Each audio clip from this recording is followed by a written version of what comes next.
Hey everybody, I know you're all at spring break, but progress never ceases. So I wanted to send everybody a video on how to do cutouts.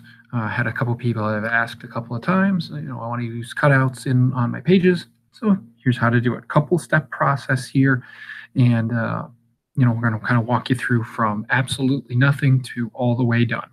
So cutout, what's cutout? Why should I care? What does it matter?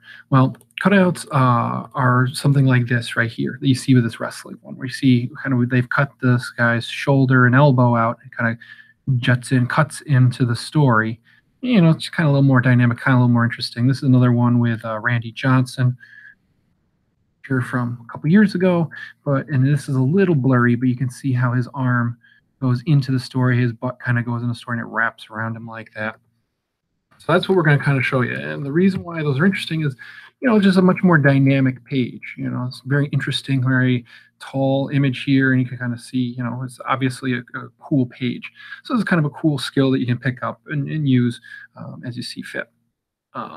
There's different little tips and tricks along the way. This is kind of just the raw outline of what you should be doing, and then I'll show you kind of the technical skills. But it's kind of a two-step process. First, you work in Photoshop to get your image ready, and then you work in InDesign to make the text run around it like that. So I'll kind of show you both of those steps here in just a second.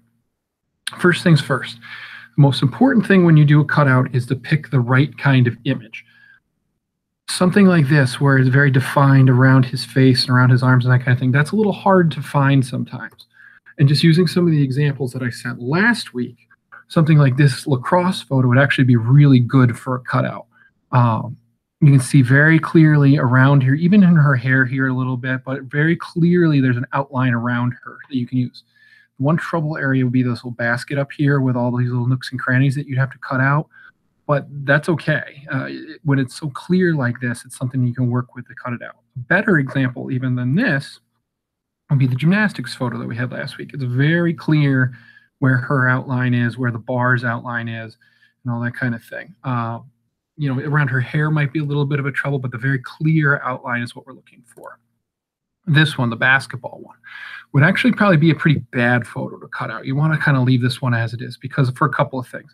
First is right here in underneath his arm and everything. It's a little hard to tell where his jersey stops and where the background begins. And you're going to have to cut that little piece out if you want to do a true cutout.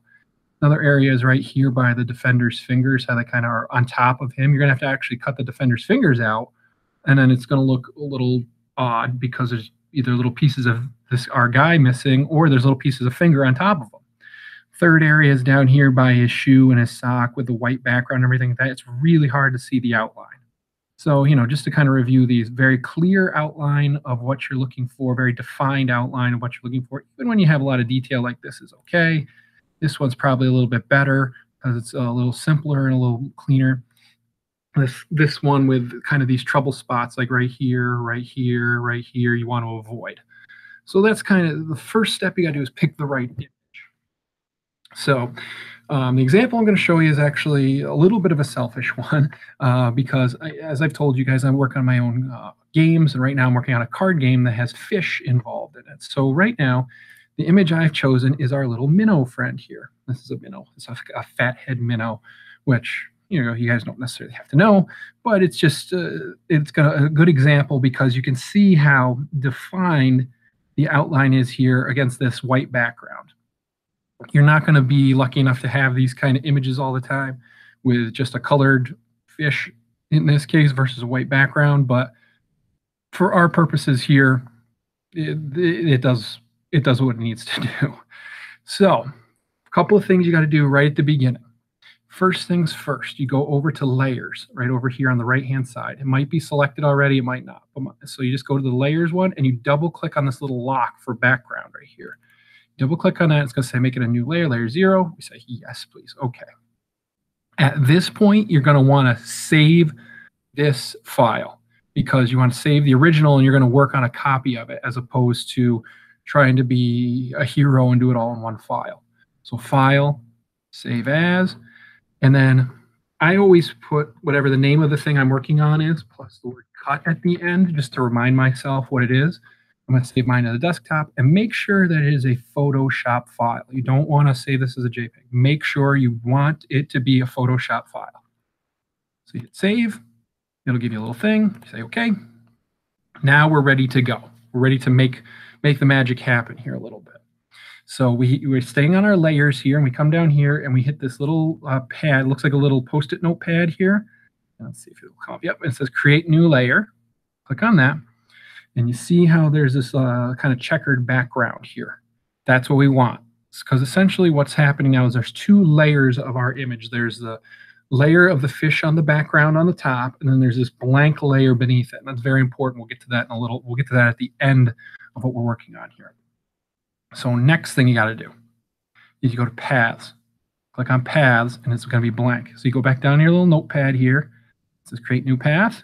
Click on that. And it'll give you, and it'll just look like a gray box right now. We're going to fill in what this is going to look like. So now we're ready to go.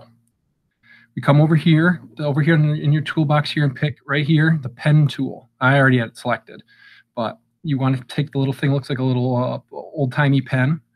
You click on that.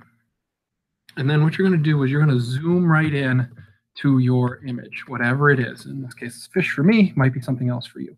I would say you want to go to at least 300%, which is right up here. You can see how close you are. The closer you get to it, the more crisp your cutout is going to be.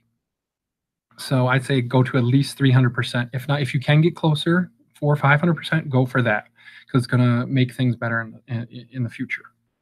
Now here's the philosophical part of doing cutouts. Cutouts are going to take a long time, and they take a long time to do this next step. And it can be a little boring, so I'm going to skip through it. But I have to tell you before I get started on the next thing is that the discipline and the time that you put into a cutout will make all the difference in the world. If you are disciplined enough to make an exact cutout and draw this line that I'm about to draw exactly perfectly, it will pay huge dividends in the end. So with that said, we have our pen tool. We pick anywhere we want to start. I'm going to start right here above his eye, and we click once, and you'll see a little dot there. Then we click our next dot. You see how we're starting to draw a line? And I know it's a little hard to see, but all we're doing is tracing the outline as close as we can to our little fish friend here.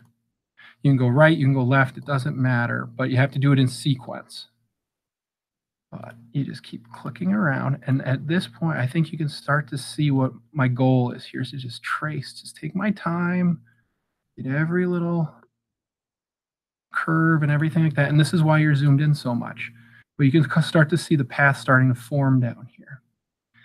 If you mess up at all, like say I click like way over here, and I obviously don't want that, I can go Control Z and it'll get rid of it. It'll only do that for one spot, so you got to kind of take your time and be meticulous about it. And when you do your first couple, it's going to take you a long time. But I'm going to cut out here, and I'll come back when I'm finishing my trace of this entire thing. But like I said, the more time you put into this, the more detail and the more care you put into it, the better it'll be. So I'm going to be right back when I get this done. Jump back in here for just a second, just to give you guys a little example of how we're doing here. We're going around and we're being very meticulous about these fins because they're very feathery and we want to get them exactly. But you kind of start to see our outline that we have going on here. It's looking pretty good.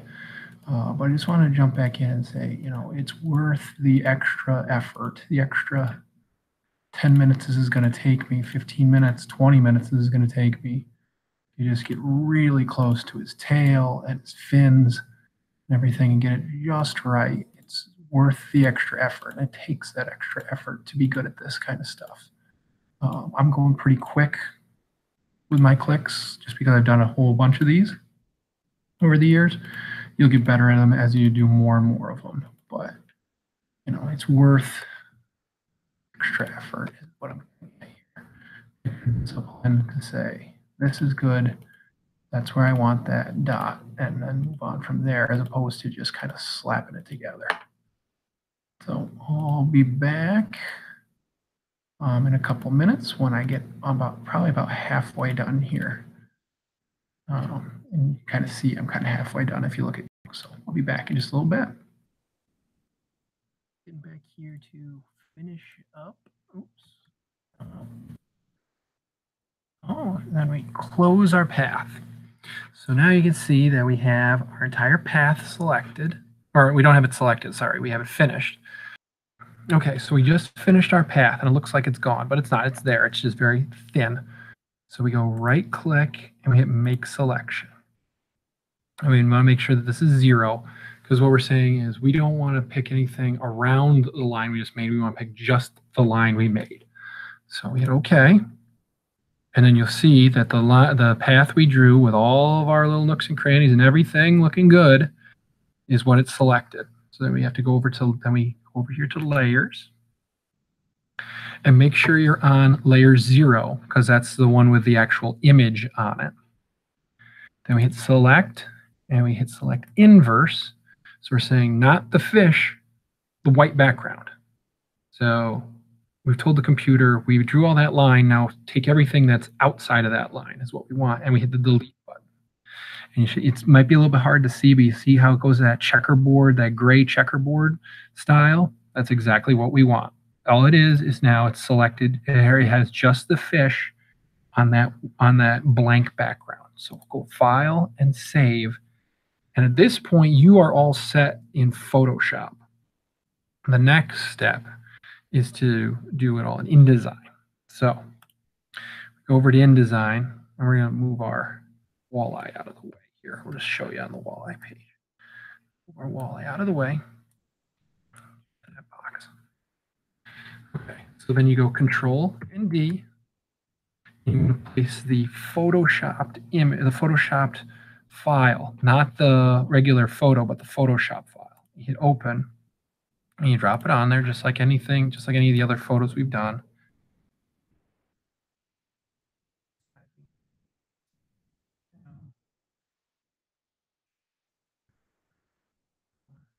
That's about probably the size we want. Put him in the place. And I know it says walleye, but we're going to change that up a little bit. So let's get him to face the right way. And let's get him on our image where we want it. So right now, if we scroll him over, see how it cuts right around his belly? Cuts right around his fin there. Perfect. That's exactly what we wanted to do, just like that. It looks great. So the other part of what we need to learn is how to make it work with words, because obviously, going back to our examples with these, obviously the text has to run around it like this, or has to run around it like this. That's fine. We can do that in InDesign. So I have some text on here. Now, the quickest way to do it is to make this wrap, to do a text wrap with this. I suggest doing it a different way. And the reason being is because you have a little bit more control over how you wrap it. So we're going to take the rectangle tool here, and we're going to draw a little rectangle. And so you can kind of see it. It might be a little difficult to see a little bit more. Okay, so you can see how our rectangle kind of goes around him, around our fish.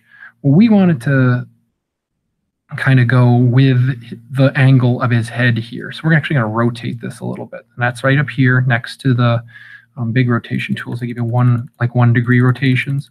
So you can kind of see how that box is moving. And we're going to line it up on him, on our fish a little bit. And it might take a couple of boxes to get this to work. But you see how we've drawn this box around the fish and with this text in the background. And then we come up here when we're selecting the box, and you hit text wrap, a wrap around bounding box. So you see how the text just moved there around it? Now we're actually going to pull this so it goes all the way past his nose. And then we're going to zoom out so we can see kind of what we're doing. We're going to copy and paste that box, because what it's doing is exactly what we want it to do. We're just going to change the shape of it now a little bit. We're going to change the rotation on it a little bit. I don't know, something like, oh, wrong way. Something like that, just so kind of fun. Because you see, kind of we're drawing our own text wrap around him. And move this whole thing around just a little bit, just to make sure it's working. We'll get another text box for his fin.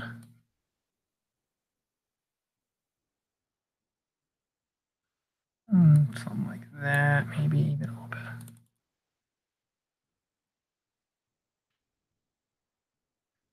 A little bit more. Like that problem.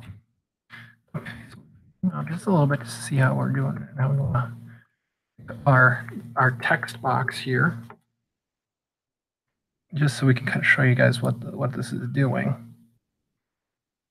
Okay, so just so all those boxes go away, so you can kind of see what I'm doing here. All right, so if I try and move this text into him at all, it goes around him, like it shifts around him a little bit. What I really should do is just extend this other box like the whole width of his head. There we go. So that'll probably work even better. But you see how it's kind of wrapping around his little body here? And it's going to be different depending, each time you do this, it's going to act differently and do different things. And you're going to have to adjust and go back and change what these boxes look like and all that kind of stuff. But what you did essentially was you made your own text wrap around, in this case, your fish. There might be other things where, you're doing around a basketball or something like that. It might make more sense to use circles or something. And that's fine. But that's it. Now you're going to see how it wraps around him. So that's it. That's how the whole thing works. You cut him out in Photoshop. You bring it into InDesign, the Photoshop file, and you kind of draw your own little text boxes around, or your own little wrap boxes around them. And you got to make the text work. And each one of them is going to be different, and we're going to go over it together in class. So that's about it. I'm going to clean all this stuff up, and then I have to do some editing on the video, but then that'll be up, and we'll email it to you guys in just a little bit. So thanks for hanging out, and we'll talk to you soon.